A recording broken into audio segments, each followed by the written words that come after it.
Good afternoon, guys. I'm Tim Wickberg. I'm the Chief Technical Officer for SchedMD, and I'm here to talk about Slinky, Slurm in Kubernetes, Performant AI and HPC Workload Management. I also have our title slide broken out into our own format as well here, backing it up with our logo. And I do also need to give a lot of appreciation to the developers behind a lot of this effort, Skylar, Alwyn, and Marlo, who aren't here with me this week, but are behind all of the underpinnings that I'm about to talk about today. Wow, some of the slides are out of order. That's going to be fun. Okay, introduction. First of all, what is Slurm? Slurm is a leading HPC workload manager. Workload manager roughly means a job scheduler combined with a resource manager, roughly equivalent to an orchestrator, such as Kubernetes, and what it does and manages on the compute nodes. Those two components there, a scheduler prioritizes and decides which compute jobs to run on what parts of the system, sort of when, where, and why. And then the resource management layer of that is tracking node state, node resources, and dealing with actual job launch, job dispatch, potentially pulling in different container runtimes and ecosystems. Slurm manages the majority of the top 500 supercomputers in the world, roughly 60 to 70% last we checked. Also manages most AI ML training workloads.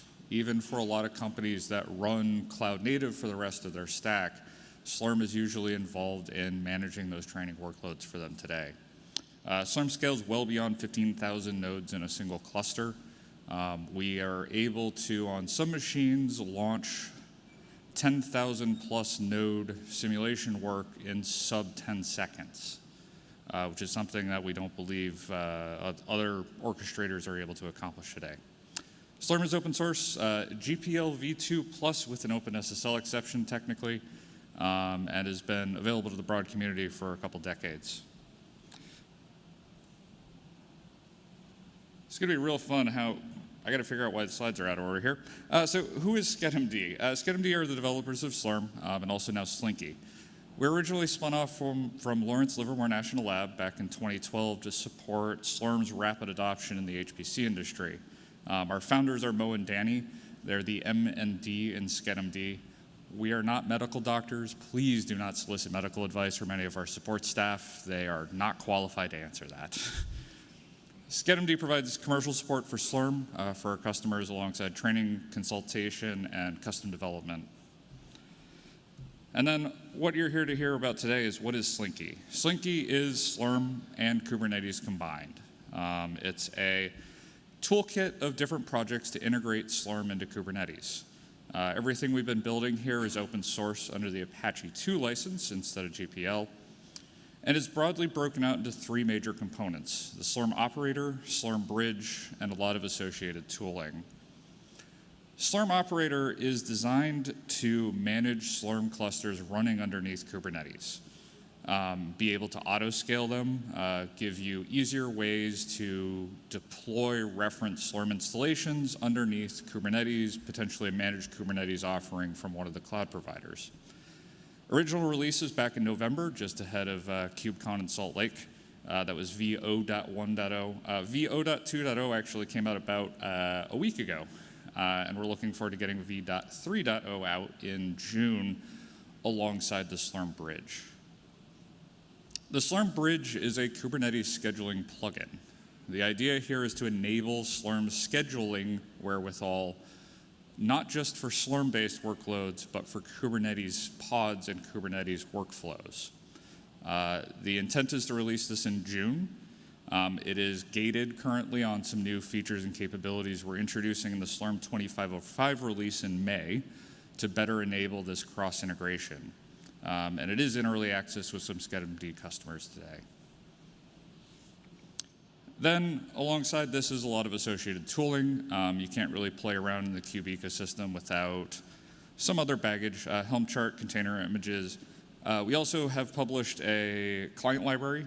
This interacts with Slurm's REST API, but is translating it using an open API generator into Golang, so it's a little easier to adopt and modify there.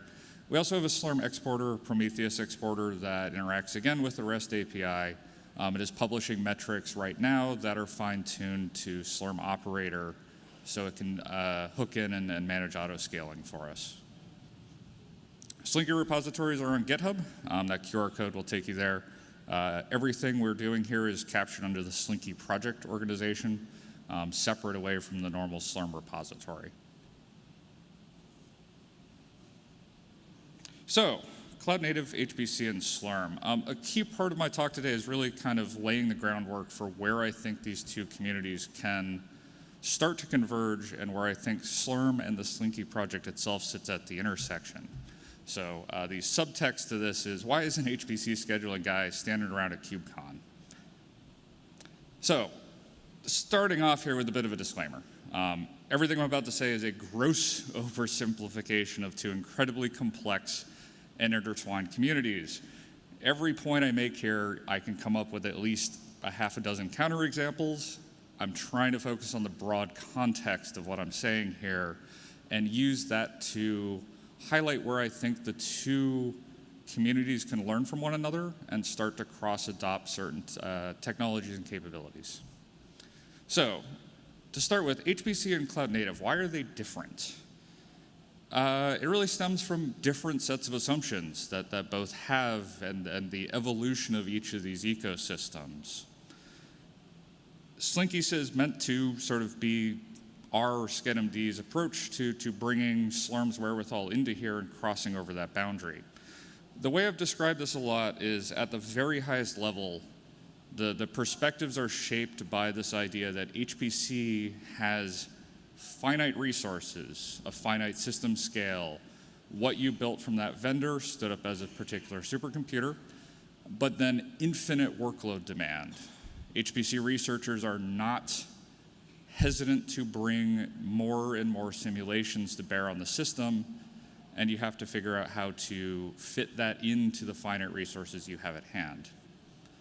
Cloud native, on the other hand, assumes nearly infinite resources, that you can always hit some sort of cloud provider's API to bring and provision additional capacity into the cluster, but that at the same time there is finite workload demand that people are placing on this machine, that you can always simultaneously run everything that that system has to offer, or that workload has to demand. So to qualify this a little further, HPC assumes finite resources but infinite workload demand. Systems cannot simultaneously execute everything that HPC researchers would like. Queue prioritization and figuring out what slice of that demand is relevant to run on the machine right now is paramount. This results in incredibly complicated priority schemes, fair share, different schemes building the size, shape, and time duration of a job into account to decide when and where on a machine to give people access to run the simulation. Complementing that is a detailed accounting system that is then cross-tied into very fine-grained limits to say exactly how many resources given user populations are expected to have access to on the machine at a given time. Alongside this is that historically, HPC has always been focused on the high end of simulation work, talking about how to build machines to run workloads that demand access to thousands, tens of thousands, hundreds of thousands of CPUs simultaneously in lockstep. Alongside this, again, jobs have time limits. Time limits are a subtle piece that is actually kind of missing out of the cloud native ecosystem, this idea that a simulation should respect a certain boundary and complete within that scheduled duration. This is also then fed into how workload is prioritized, backed off, and different jobs can be managed and forward planned out for that system, again, encompassed within those finite resources. Also then, wrapping this slide up here, systems are more statically defined. Traditional HPC systems are bought on a order of years. Procurements go out, vendor responses come back. 2 to 3 year deployment, life cycle of the machine, say 5-ish years, and you're not just spinning up additional racks of capacity quickly. Cloud native, on the other hand, flipping this around, infinite resources but finite workload. Cloud orchestration was designed around microservices first and foremost. All pods in the Kubernetes system are expected by default to be running simultaneously. Again, massive asterisk on this, please forgive me. Workloads scale horizontally, running additional pods and then load balancing between them. Tightly coupled processes across multi-node. Multi-node compute workloads are not a core design element of Kubernetes and require certain scheduler extensions to be able to integrate and manage. Pods run indefinitely. Time limits are not baked in by default. There is nothing policing that a simulation wraps up on schedule to turn resources over to deferred and delayed workflows. Capacity issues are fixed by just getting more resources. Call into the Cloud API, bring more compute wherewithal to bear to be able to run everything simultaneously, usually in service of an external, say, web interface or external set of microservices that are driving presumably some sort of revenue generation for your company and application. Support for application resilience and dynamic resource management, though, are presumed. This does stand in stark contrast to the HPC space, where jobs dispatch of a fixed size and scope and are expected to continue occupying that same footprint on the system until they terminate some number of hours, days, or even weeks later. This also has, interestingly enough, led to some very different scheduling semantics growing out of this space. One thing I point to commonly is the affinity, anti-affinity patterns within Kubernetes scheduling framework don't have equivalent models in the HPC scheduling community. This isn't something that HPC worries about as part of the way their jobs are run and managed. So why converge these two spaces? Systems are under increased demand to run these kind of batch-style workloads, even on these cloud-native systems. AI ML folks are probably driving the greatest uptake of this and are certainly absorbing the greatest slice of compute, possibly in the history of the world. And those folks are running Kubernetes generally for inference workloads, something that is serving an end application, but the models that they're building are being built on Slurm. Slurm is running those training workloads for them.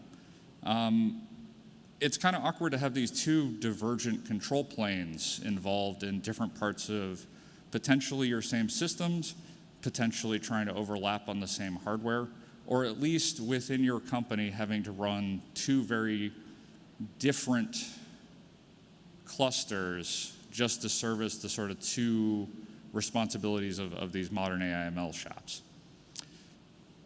So converging these becomes very tempting. Trying to fit one into the other is what we're trying to sort of suss out here. Is it possible to bridge the gap between the two of these?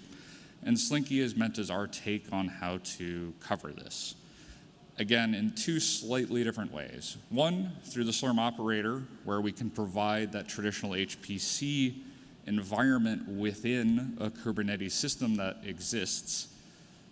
And then a second, what I'm going to focus on a little bit more today is this new Slurm bridge idea of bringing Slurm's scheduling wherewithal to cover some of the gaps that we see within the Kubernetes scheduling ecosystem and be able to better provide for scheduling and management of especially large-scale batch-style workloads. So it's building off, again, these additional capabilities that we see and things that we see in Slurm that we don't see modeled in the cloud-native scheduling ecosystem. First and foremost, this idea of efficient multi-node scheduling and resource allocation. Then planning around future system state, understanding that the workload that exists might not all fit into the machine immediately, and that we do need to bring some sort of prioritization model to bear, but also then to use that priority model to inform not just what is running on the system instantaneously, but what is running over a much broader period of time. Then network topology management, something around NVLink management especially, is something we've been working very closely with NVIDIA for the last 3 years to model the network topology that exists in the hardware that these systems are being built off of and efficiently plan out use of the machine, again, instantaneously and into the future.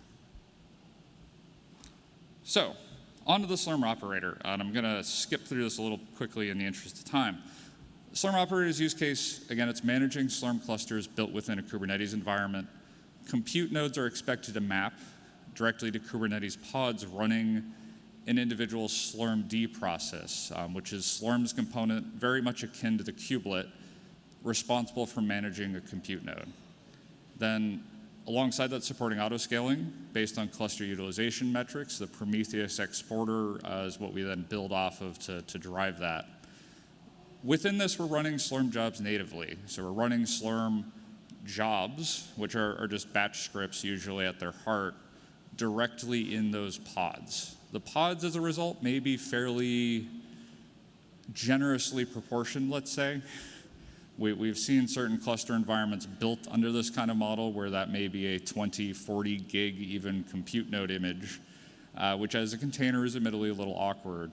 But the HPC folks are still a little sluggish to adopt a lot of container strategies. They're getting there. When they get there, that'll be a lot easier to manage. Kubernetes is not involved in then scheduling and managing compute jobs that are running under Slurm, with Slurm running under Kubernetes. Kubernetes doesn't see them and also doesn't sort of interfere with their dispatch. This lets Slurm run the way it wants to run a cluster. It is able to efficiently manage fine-grained resource limits on those nodes. It's able to do the backfill scheduling. It's able to manage network topology and do everything it's expecting to for jobs modeled as Slurm workloads. Documentation, we actually just got this out last month. Slinky.schedmd.com has our initial cut. We will certainly be expanding this to better document how to spin this up into different cloud environments, especially different managed Kubernetes environments. The broad picture here, again, the Slurm operator is plugged straight into the Kube API, communicates with Slurm's control plane exclusively through Slurm's REST API. Slurm's control plane is a couple different components, principally the Slurm controller, Slurm control D. From the HPC space, we call it control D, not cuddle D. You can fight with us later on that. We also have an accounting process called the Slurm DBD, Slurm database, that's driving a lot of granular resource limits for different users on that machine. It's talking to a managed MariaDB instance. And then we have the compute nodes modeled by a whole bunch of independent SchedMD processes all in separate pods on the cluster. Last but not least, metrics are there able to drive auto-scaling decisions as well. So this is built off of a couple custom resources. There's a cluster CR, a node set CR. These need to get installed off into the control plane to then build the rest of this model off of. And I'm going to kind of jump through these a little quickly. I did attach the slides to this schedule slot in the schedule if you guys want to download them and look at these in a little more detail. And the kind of one operator slide, demo slide, is here just showing that for a user logging into this machine, logging into the system, they're just seeing a traditional Slurm environment. They're able to submit workload into Slurm. It's queuing it up. It's prioritizing it much the same as it would any other workload. And then we're dispatching it out onto the cluster. In reaction to this cluster load, the autoscaler here is kicking in. And it's able to scale, if you're using Keta, from 0 up to however many nodes you care to feed into this cluster environment. And it's able to do that in response to the demand that the Slurm cluster itself is seeing internally.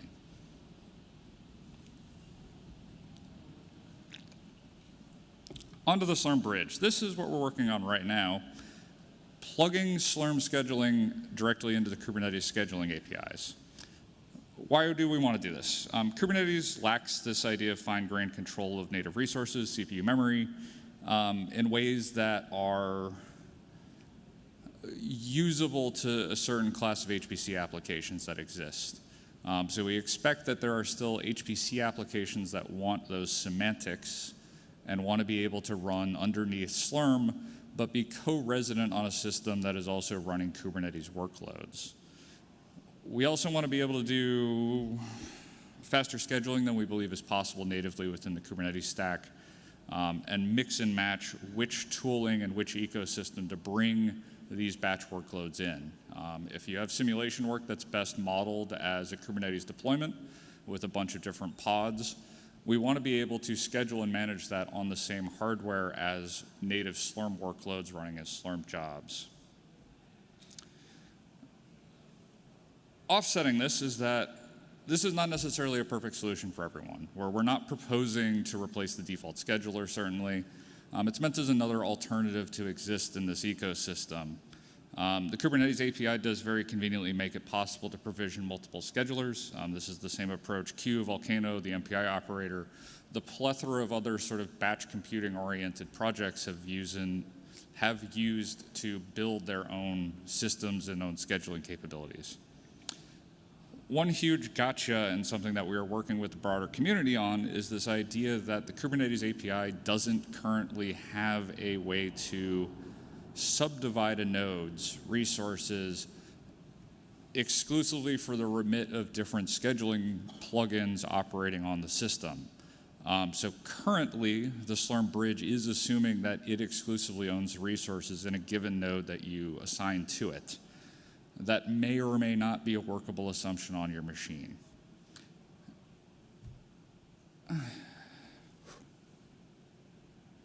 So, in terms of its architecture, everything we're building here is meant to be very flexible, which also makes it a little hard to draw diagrams.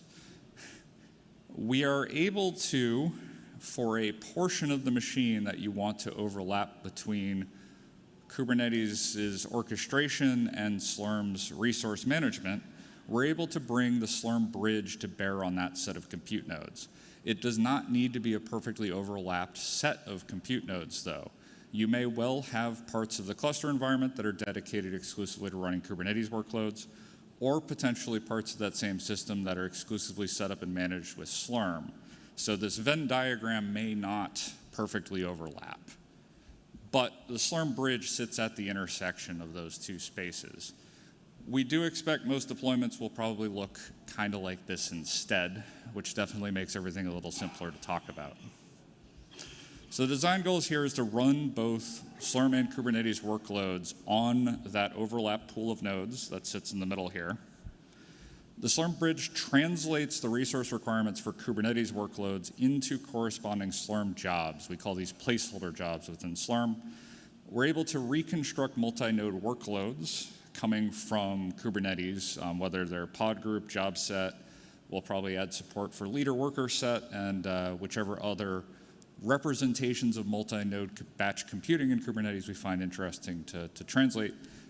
Translate those into a single job within Slurm's control plane, so Slurm can provision and manage that multi-node job as a multi-node job from its own scheduling standpoint. We also need to handle device plugins, GPU. We need to be able to plug into the DRA ecosystem and manage that, translate those resource requests, translate the resource claims back out the other direction. We also want to be able to filter out nodes that Slurm is not intended to manage.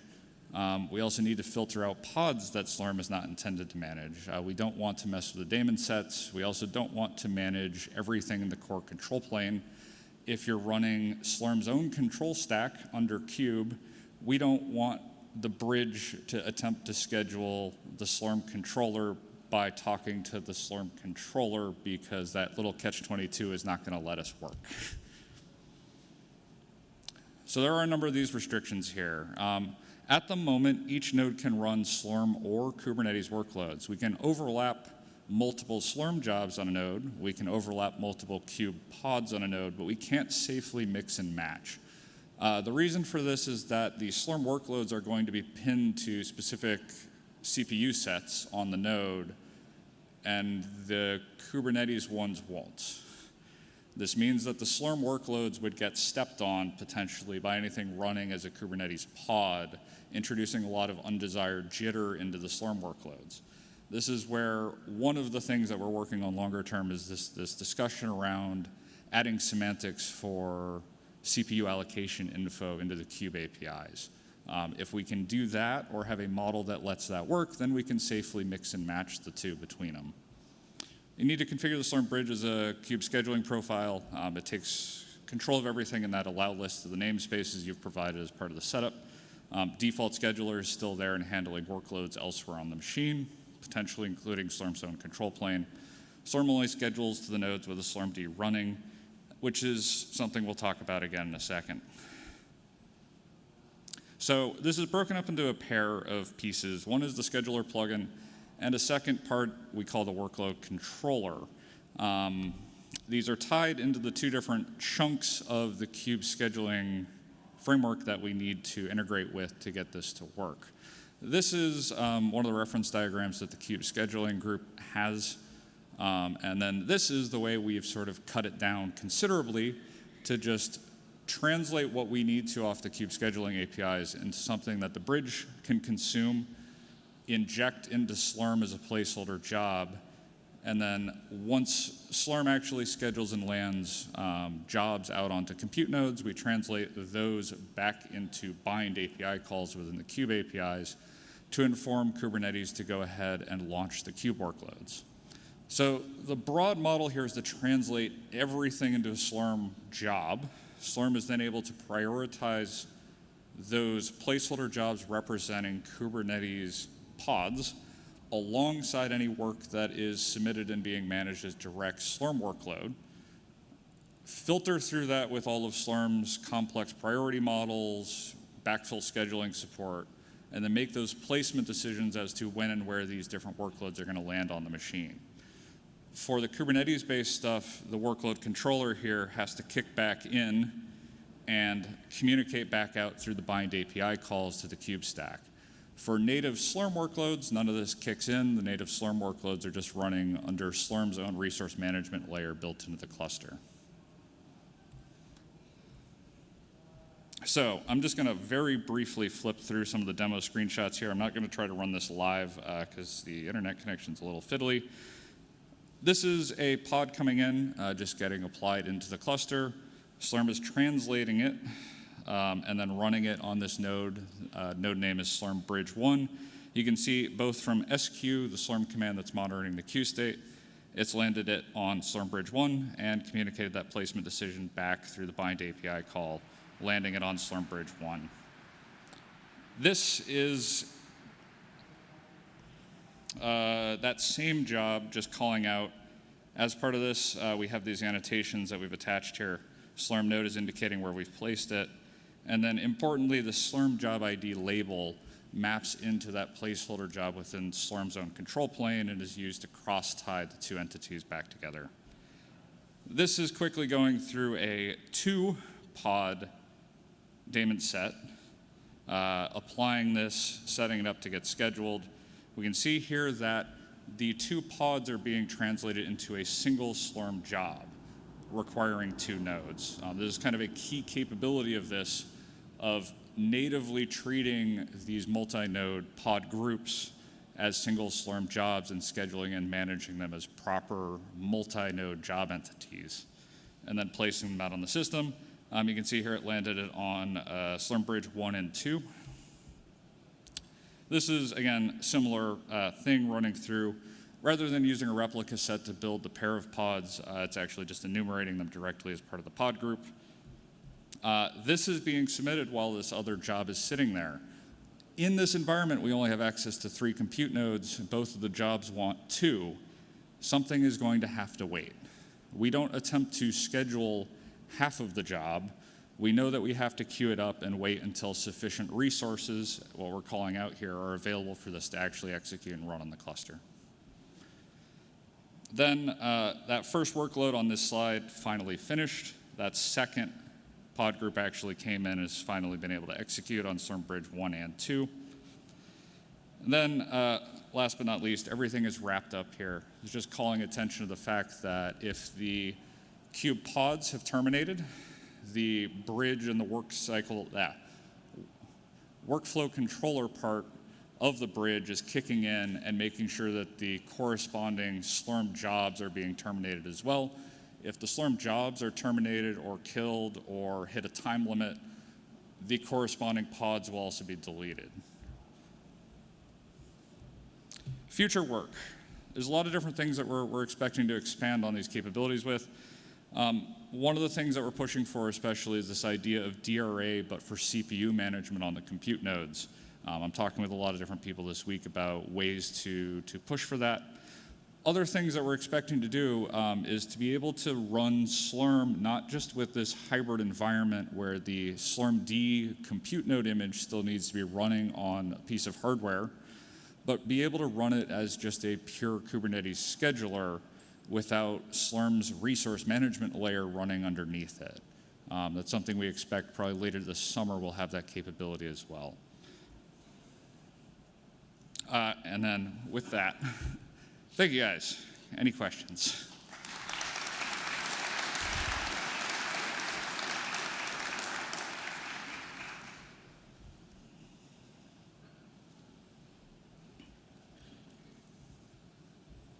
Hi, can you hear me? Yeah. Hi, this is Abhishek from IBM Research. Great presentation.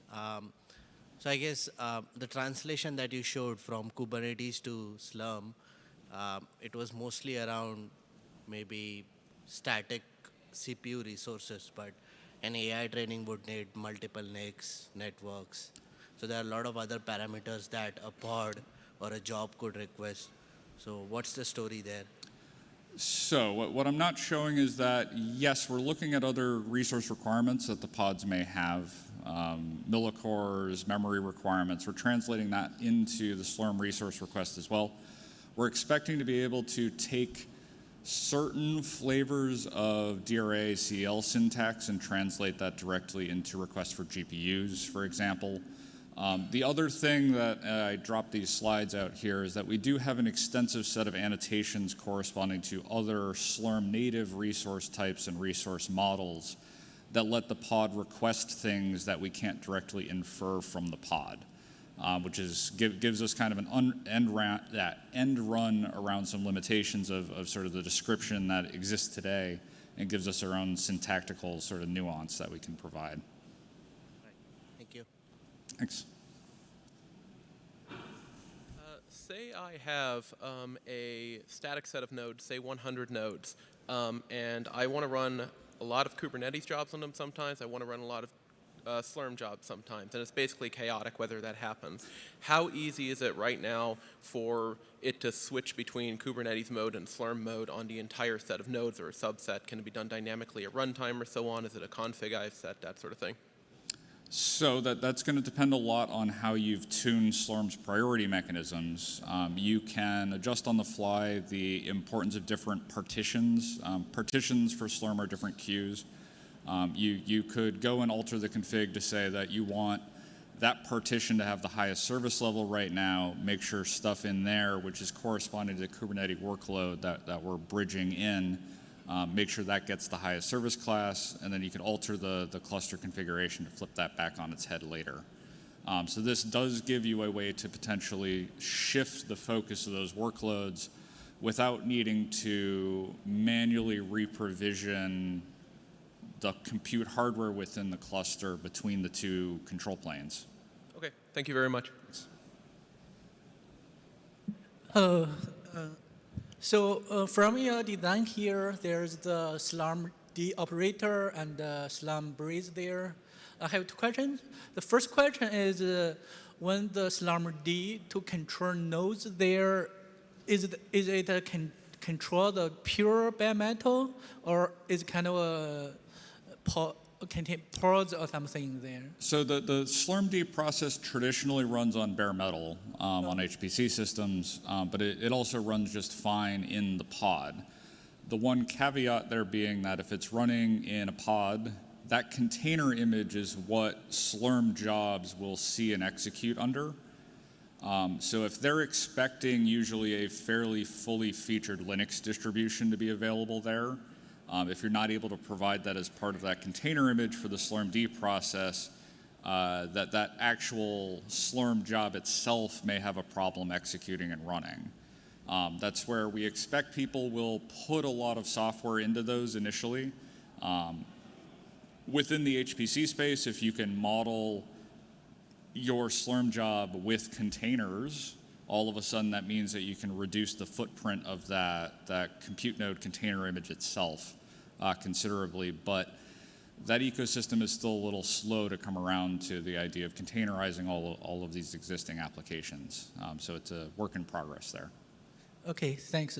The second question, so comes to the Slurm bridge here.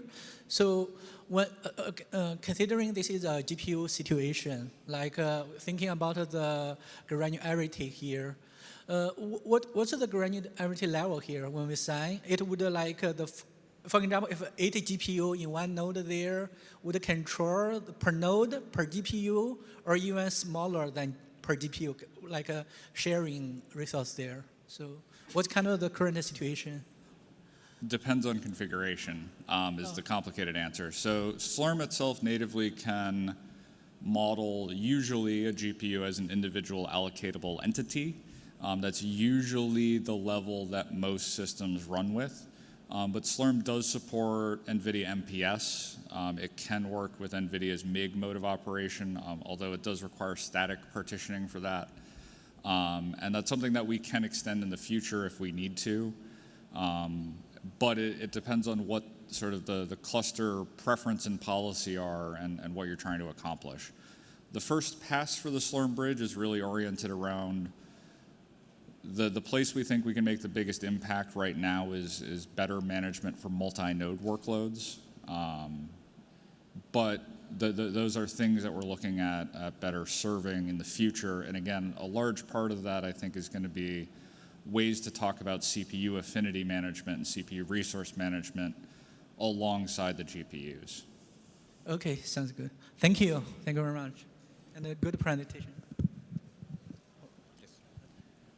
Hi, great talk. Questions about elastic workloads. Do you support them? Do you have thoughts about that?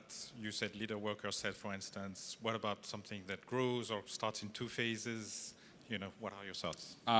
Elastic workloads in an HPC context are tricky because they directly interfere with the scheduler's ability to plan for future use of the system. There is support in Slurm for being able to do that, but it's usually disabled in most clusters by default. There are definitely things I think we could improve there, and that is actually a thing I think we could bring back from the cloud native workloads better into the HPC space. That there are certainly some development projects there that could better tackle that. I'm happy to talk about that more at length at some other point.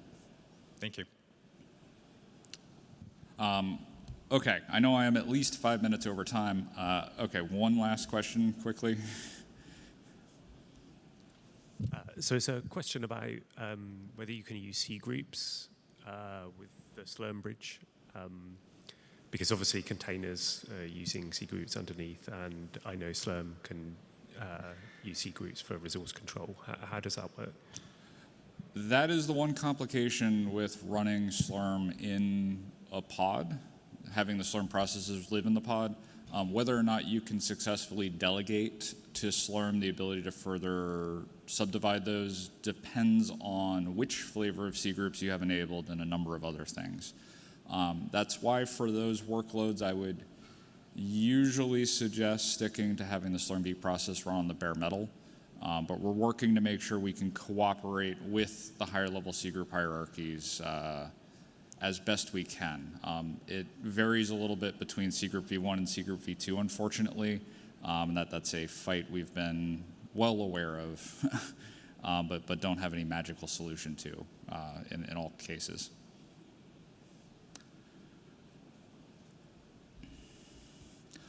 With that, thank you guys. I will be floating around all week. I'm happy to take other questions here, but I know I am already massively over time. So thank you guys.